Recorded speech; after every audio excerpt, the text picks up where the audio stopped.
이제 함께 하나님의 말씀을 봉독하겠습니다. 오늘 우리에게 주시는 말씀은 고린도전서 1장 10절부터 31절까지 말씀인데 18절까지 봉독하겠습니다. 고린도전서 1장 10절부터 18절까지 다 함께 하나님의 말씀을 받들어 읽겠습니다. 형제들아, 내가 우리 주 예수 그리스도의 이름으로 너희를 권하노니 모두가 같은 말을 하고 너희 가운데 분쟁이 없이 같은 마음과 같은 뜻으로 온전히 합하라. 내 형제들아, 글로의 지편으로 너희에 대한 말이 내게 들리니 곧 너희 가운데 분쟁이 있다는 것이라.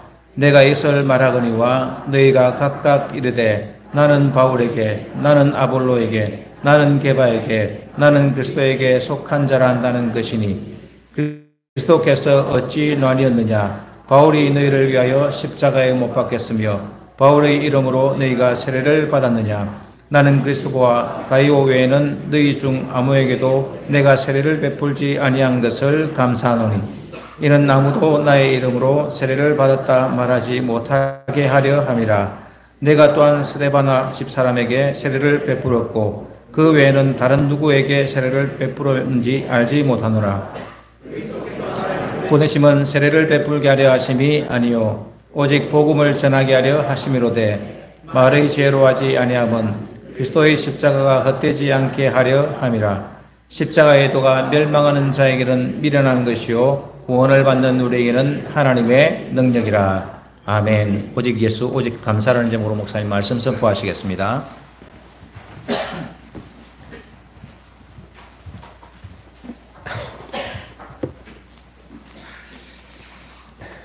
할렐루야.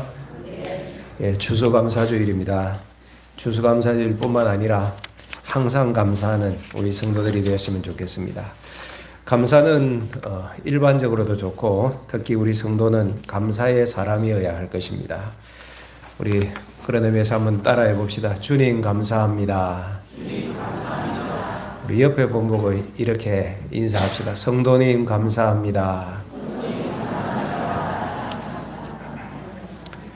지난 주일에는 새 사람을 입으라는 제목으로 말씀을 드렸습니다. 우리가 예수 그리스도 안에서 새 사람이 되었다. 그래서 땅의 지체를 죽이고 위의 것을 찾으라. 기억나십니까? 예, 지난 주일에 드렸던 말씀입니다. 우리가 땅의 지체를 죽이고 이 땅에 살지만은 위의 것을 찾는 그런 인생으로 살아가려면 어떻게 해야 될까? 답은 간단합니다. 오직 예수님 바라보고 예수님 십자가에 집중하여 살아가면 되는 것입니다. 이것이 오늘 말씀의 핵심 주제라고 할 수 있습니다. 고린도전서 1장 말씀을 읽었는데 고린도전서는 바울이 고린도 교회에 보낸 편지입니다.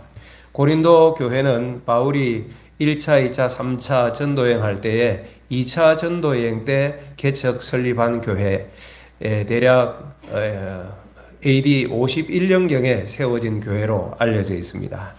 고린도라는 동네는 지금 현재 그리스 남쪽에 있는 항구 도시에 위치해 있습니다. 예수님 당시 또 초대교회 당시에도 굉장히 큰 도시였어요. 로마 제국 안에서 로마, 알렉산드리아, 안디옥, 그 다음 네 번째 도시가 이 고린도였습니다. 굉장히 문화가 발전했고 재력적으로도 풍부했고 다양한 인종들이 모여 살고 세속 문화도 가득했던 지역이니까 고린도 교회 안에도 이런 여러 가지 문제가 혼재해 있었던 것입니다. 그래서 사도 바울이 고린도 교회를 향하여서 이런 문제에 관한 편지를 쓴 것이 고린도전서, 고린도후서다. 그렇게 보시면 됩니다.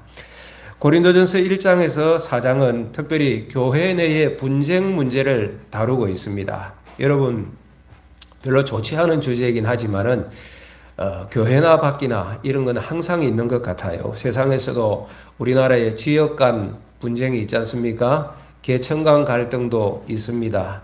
또 세대 간 갈등도 있고 종교 간 갈등도 우리 사회에 혼재해 있는 것을 우리가 느낍니다. 근데 이런 문제가 교회 안에도 있어요. 교회도 분쟁이 있더라고요. 교인과 교인이 분쟁할 때도 있고 때로는 교인과 목회자와 분쟁에 쌓일 때도 있습니다. 그래서 교회가 갈라지고 교인들이 상처를 입고 이런 소식을 가끔씩 듣게 되는데 참으로 안타까운 일입니다.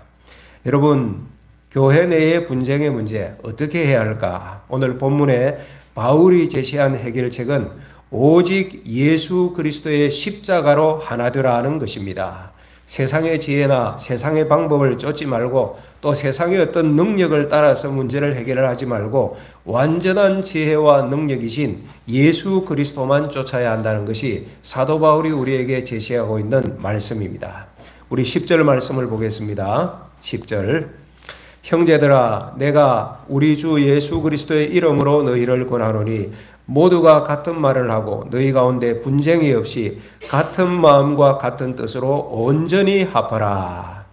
너희 가운데 분쟁이 없이라는 말은 지금 교회 안에 분쟁이 있다는 것입니다. 어떻게 하는가? 앞으로는 같은 말, 같은 마음, 같은 뜻으로 온전히 합하라 라고 바울이 권하고 있는데 어떻게 이렇게 할 수 있을까요? 오늘 말씀에 보면 10절 다시 보십시오. 누구의 이름으로 권하고 있죠, 바울이? 우리 주 예수 그리스도의 이름으로 너희들에게 권면하는데, 그러니까 분쟁의 문제 어디 가서 해결할 수 있는가? 예수님 안에서 해결할 수 있다는 것이 깔려 있습니다. 11절 위에 말씀 보면 바울이 근로의 지편으로 들으니까 고린도 교회 안에 분쟁이 있는데 보니까 아볼로파도 있고 바울파도 있고 게바파도 있고 심지어 파당이 나뉘었는데 그리스도파까지 있어요. 바울은 어떤 사람입니까? 이 고린도 교회를 설립한 설립자입니다. 그러니까 추종하는 성도들이 많았겠죠. 아볼로는 바울의 뒤를 이어서 고린도 교회에 와서 목회를 했던 목회자예요. 그런데 사역을 잘했고 언변이 유창했다고 합니다. 그러니까 추종하는 사람들이 역시 있었겠죠. 게바는 누구예요? 게바 베드로 아닙니까? 초대교회 예루살렘 교회 최고 지도자였고 12 예수님의 제자 가운데 가장 유명한 분이 베드로 게바였습니다. 그래서 게바파, 바울파, 아볼로파도 있고 그리스도파라는 당도 있었다는 것입니다. 그러니까 우리가 그리스도 중심이니까 그리스도는 괜찮지만은 다른 파를 대적하여서 예수님을 한 파의 수장으로 이름하였다면 이것 또한 문제일 것입니다. 고린도 교회 안에 이렇게 파당이 나누어지고 각자의 세력을 형성한 것입니다. 그래서 바울이 책망해요. 13절 볼까요? 그리스도께서 어찌 나뉘었느냐? 여러분, 예수님을 어떻게 나눌 수 있습니까? 바울이 너희를 위하여 십자가에 못 박히느냐? 여러분, 십자가에 못 박힌 분은 누구세요? 예수님이세요. 바울이 아니에요. 바울이 너희를 위하여 십자가에 못 박혔느냐? 그래서 바울파가 있느냐? 게바파가 있느냐? 그 말씀이에요. 그 다음 말씀. 바울의 이름으로 너희가 세례를 받았느냐? 각 파에서 세례를 주면서 자기 세력을 그 당시에 확장했던 것 같아요. 지금도 그렇지 않습니까? 여러분들이 결혼할 때 결혼 주례자라든지 또는 여러분 자녀에게 유아 세례를 주었던 목사님, 집례자 또는 여러분에게 세례를 주었던 목사님이라고 생각하면 성도들 입장에서는 그분을 특별히 존중하고 특별하게 생각할 수 있는 것입니다. 이 당시에도 바울의 이름으로 아볼로의 이름으로 세례를 주면서 자기의 계파를 형성하고 세력을 확장하였던 무리들이 있었다는 거예요. 그래서 아니 세례를 줄 때 바울의 이름으로 주느냐 베드로의 이름으로 주느냐 여러분 세례는 누구의 이름으로 받는 것입니까? 성부, 성자, 성령 삼위 하나님의 이름으로 세례를 받는 거예요. 그래서 14절 이하의 말씀 보면 바울이 나는 많은 사람들에게 세례 베풀지 않은 것을 오히려 감사한다. 내가 몇 사람에게 세례를 주긴 했다. 그리스도, 가이오, 스데바나 집 사람에게 세례를 베풀었지만은 그 외에는 내가 세례 베푼 사람이 잘 기억나지 않을 정도인데 그렇게 한 것이 오히려 감사하다. 왜냐? 이는 아무도 나의 이름으로 세례를 받았다 말하지 못하게 합니다. 하면서 바울이 이야기하고 있는 것입니다. 그러면 17절 보세요. 그리스도께서 나를 보내심은 세례를 베풀게 하려 하심이 아니요 오직 복음을 전하게 하려 하심이로되 말의 지혜로 하지 아니하면 그리스도의 십자가가 헛되지 않게 하려 함이라. 여러분 사도 바울은 무엇을 위하여 부름받았다고 고백합니까? 복음을 위하여 부름받은 것이다. 내 이름으로 세례 주고 세례 확장하고 이런 거 관심 없다. 여러분 복음이 뭡니까?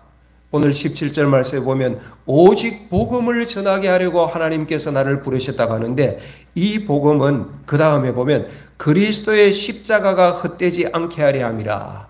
복음이 뭐예요? 그리스도의 십자가예요. 이것이 복음이에요.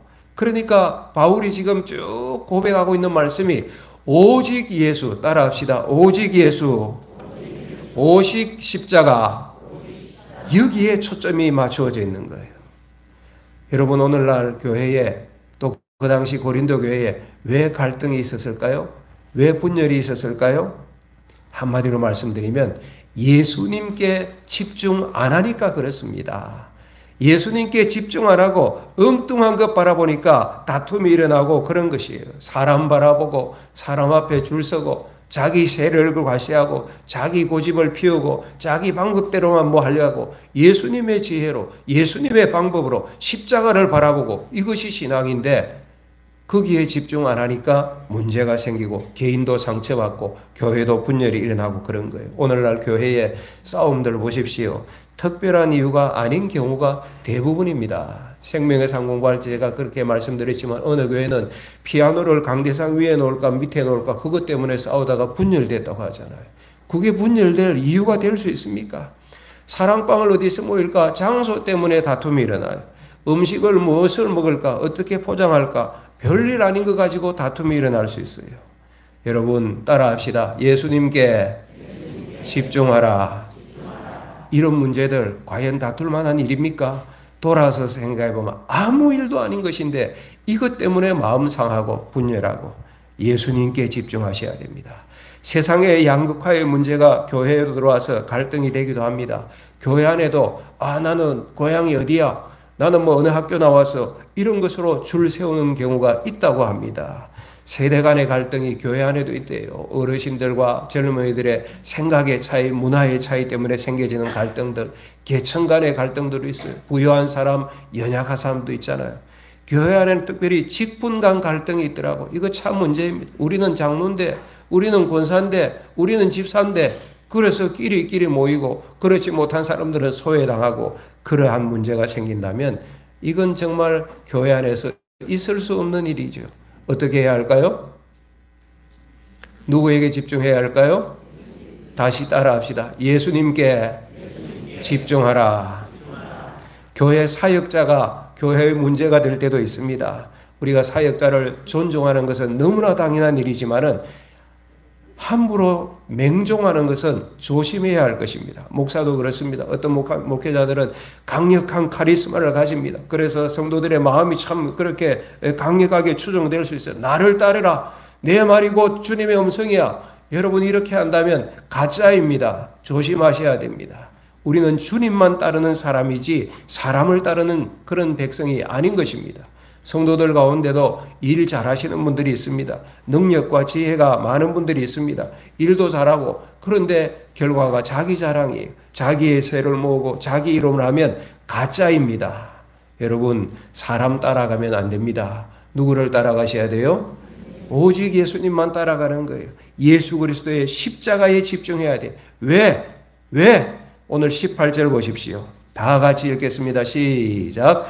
십자가의 도가 멸망하는 자들에게는 미련한 것이요 구원을 받는 우리에게는 하나님의 능력이라. 지금 고린도 교회 안에 문제가 생겼어요. 갈등과 분열이 일어나는데 막 우리파 너그파 우리가 한 일 너가 한 일 이렇게 하다가 막 싸움이 일어나는데 지금 바울이 고백하는 것은 뭡니까? 오직 복음, 오직 그리스도의 십자가. 왜? 십자가의 도가 멸망하는 자들에게는 미련한 것이지만 구원을 받는 우리에게는 하나님의 능력이기 때문에 예수 그리스도의 십자가가 구원하시는 하나님의 능력이요 하나님의 지혜임을 믿으시기를 축복합니다. 세상에도 지혜와 능력이 있지요. 그러나 무력하고 미련합니다. 19절 보십시오. 기록된 바 내가 세상에 지혜 있는 자들의 지혜를 멸하고 세상에 총명한 자들의 총명을 폐하리라 하였으니 하나님께서 이렇게 말씀하셨다는 거예요. 이 19절 말씀은 구약 이사야 29장 14절을 인용한 것입니다. 그 당시 이스라엘 백성들이 자기 지혜와 자기 능력을 믿고 하나님을 떠나고 했는데 이것을 심판하겠다는 말씀이에요. 하나님의 말씀만 있었던 것이 아니라 실제로 그대로 되어졌습니다. 고린도전서가 기록될 그 당시의 고린도도 세련되고 화려한 도시였다고 말씀드렸잖아요. 그래서 최신 유행, 철학, 지혜가 넘쳐났습니다. 그런 것에 교인들도 혹하였고 마음이 빼앗겨버리니까 교회 안에 들어와서도 세상을 본받아서 세상 지혜를 추구하고 세상 방법을 따르고 그래서 교회가 하나 되지 못했다는 것입니다. 이에 바울이 20절 보면 뭐라고 합니까? 이러한 세상 지혜자, 세상의 선비, 세상의 변론가는 미련하다. 왜 미련한 줄 아십니까? 아무리 그것을 추구해도 구원은 없으니까. 21절에 보면 세상 지혜로는 하나님을 알지 못하므로 하나님은 전도에 미련한 것으로 믿는 자를 구원하기를 기뻐하셨다고 말씀합니다. 전도에 미련한 것. 전도 우리 뭘 전도합니까? 여러분 전도할 때 누구를 자랑해요? 전도라는 것은 전도에 미련한 것이라 표현했는데 십자가의 도죠. 우리는 예수 그리스도의 십자가와 부활을 전하는 사람들 아닙니까? 그런데 세상 사람들이 볼 때는 이거 같이 미련하고 어리석은 것이 없어요. 누가 2000년 전에 십자가에 달려서 피 흘려 죽었다더라. 살 찢기고 죽었다더라. 그것 믿으면 영생을 얻는다더라. 믿지 않는 자들이 볼 때는 이것처럼 어리석은 얘기가 어디에 있겠습니까? 그래서 오늘 표현을 전도에 미련한 것이라고 하였는데 미련한 것이 아니지요. 왜? 그 다음 말씀 보면 전도에 미련한 것으로 믿는 자는 구원을 받을 것이라고 말씀해 주셨잖아요. 구원을 주시는 십자가의 복음이니까, 십자가의 능력이니까 미련한 것이 아니죠. 이것을 하나님께서 기뻐하신 거예요. 사랑하는 여러분, 세상 사람들에게 십자가 복음은 어리석어 보입니다.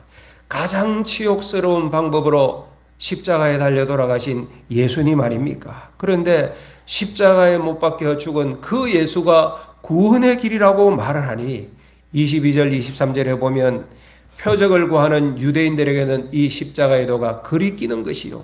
유대인들은 표적을 구했어요. 능력을 찾고 그랬거든요. 그러니까 십자가의 도가 그리 끼는 것이에요. 왜? 능력이 아니라 아주 보잘것없는 모습으로 십자가에 죽으신 예수니까. 그들이 볼 때는 아무것도 아닌 것이에요. 또 유대인들이 예수님을 죽여버렸잖아요. 그리고 지혜를 찾는 헬라인들에게는 미련한 것이라고 23절에 표현해요. 그 당시 헬라인들이 그렇게 생각했다는 것입니다. 그러나 24절 보십시오. 믿는 우리에게는 그런 것이 아니죠. 24절과 25절을 다 같이 읽겠습니다. 오직 부르심을 받은 자들에게는 유대인이나 헬라인이나 그리스도는 하나님의 능력이요 하나님의 지혜니라. 하나님의 어리석음이 사람보다 지혜롭고 하나님의 약하심이 사람보다 강하니라. 할렐루야. 믿으시기를 축복합니다. 하나님께서는 이 방식으로 인생을 구원하기로 작정하시고 실행하신 거예요. 당신의 아들을, 고귀한 아들 예수님을 세상의 인생의 모습으로 보내어 주시고, 그리고 우리 모든 인생의 죄를 대신 지시고 십자가에 달려서 죽게 하시고, 죽음으로 끝나지 않고 하나님께서 3일 만에 예수님을 다시 살리셨습니다. 그리고 이것을 믿는 자를 구원해 주시겠다고 하나님께서 약속하시고 이 방법대로 구원하기를 하나님께서는 기뻐하신 것입니다. 사랑하는 여러분, 구원하시는 하나님의 능력과 하나님의 지혜입니다. 신앙의 핵심이 뭘까요? 우리 다 신앙인들인데 과연 신앙의 핵심이 뭘까요? 따라합시다. 오직 하나님의 은혜, 오직 예수, 오직 십자가. 오늘이 종교개혁 기념주일이에요. 이것이 종교개혁의 모토예요. 오직 하나님의 은혜, 그것을 믿는 오직 믿음, 오직 예수. 이것이 우리 신앙의 핵심인 것입니다. 여기에서 벗어나니까, 잡다한 것에 관심을 가지니까 교회 안에서 분열이 일어나고 개인의 신앙도 상처를 입고 그래요. 여러분, 예수님께 집중하십시오. 그럼 우리가 어떻게 살아야 될까? 오직 하나님의 은혜, 오직 예수, 오직 십자가면 어떻게 우리가 살아야 할까? 마지막 세 번째로 하나님께 감사하고 오직 예수로 사시는 우리 신평교회 모든 성도들 되시기를 예수님의 이름으로 축원합니다. 축원합니다. 오늘 읽지 않았지만 26절 이하에 보면 그 예시로 고린도 교회 교인들을 듭니다.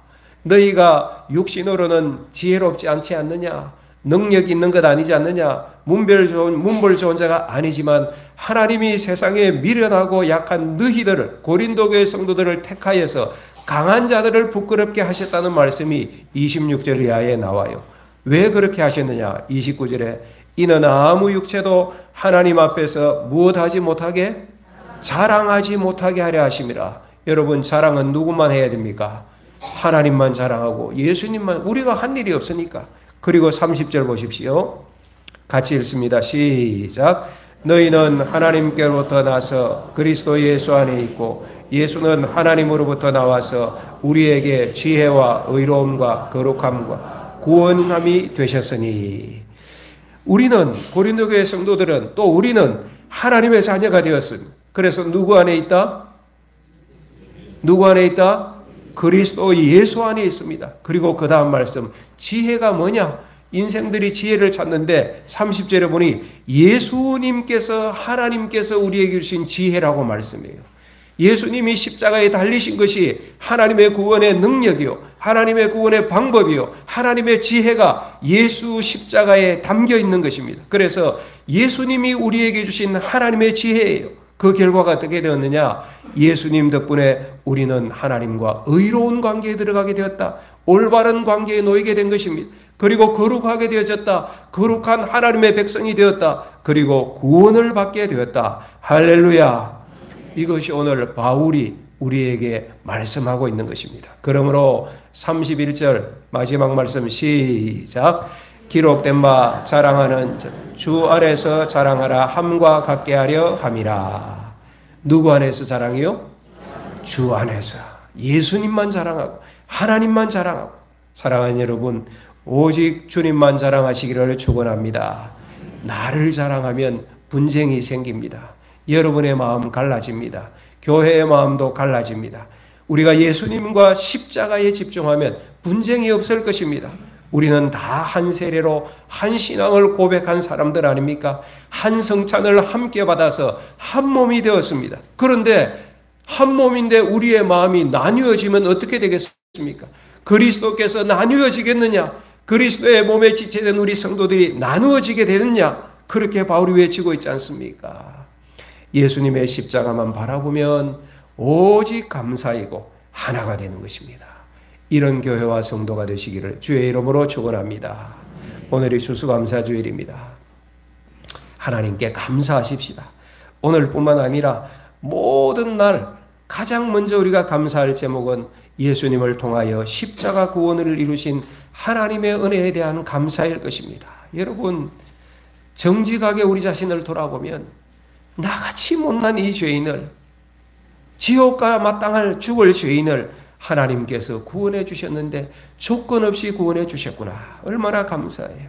하나님의 이 구원은 한 번의 구원이 아니라 완전하여서 영원까지 계속되어지고 택하신 자들을 끝까지 인도하시고 책임지시는 완벽한 구원이니 얼마나 감사합니까? 이스라엘 백성들의 광야길을 인도하듯이 오늘도 영적으로는 우리의 인생 광야에서 하나님께서 매일같이 만나를 내려주시고 구름 기둥과 불 기둥으로 우리를 덮어주시고 따스하게 하셔서 우리를 인도해 주시는 것입니다. 그래서 우리가 오늘 여기까지 오게 되어진 거예요.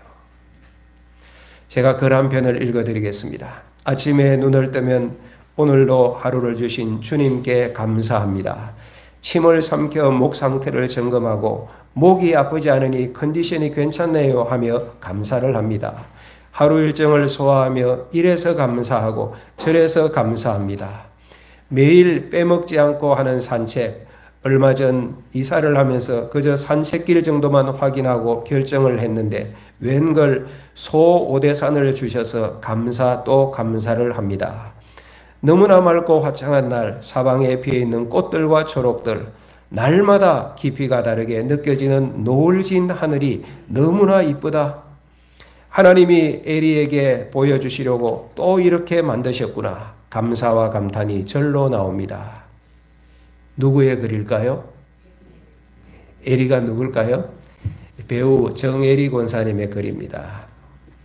오늘 여러분 올라오실 때 1층 그 로비에 감사 노트 책이 한 권씩 있는데 필요하신 분들은 예배 마치고 한 권씩 가져가시고 사용하실 분만 가져가시기 바랍니다. 한 달 동안 감사를 묵상하는 글과 그림 또 색칠하기도 있고 활동들도 있고 오늘부터 여러분이 가져가셔서 한 달 동안 이걸 사용하시면 11월이 원래 이제 일반 우리 한국교회 11월 셋째 주일이 감사주일이거든요.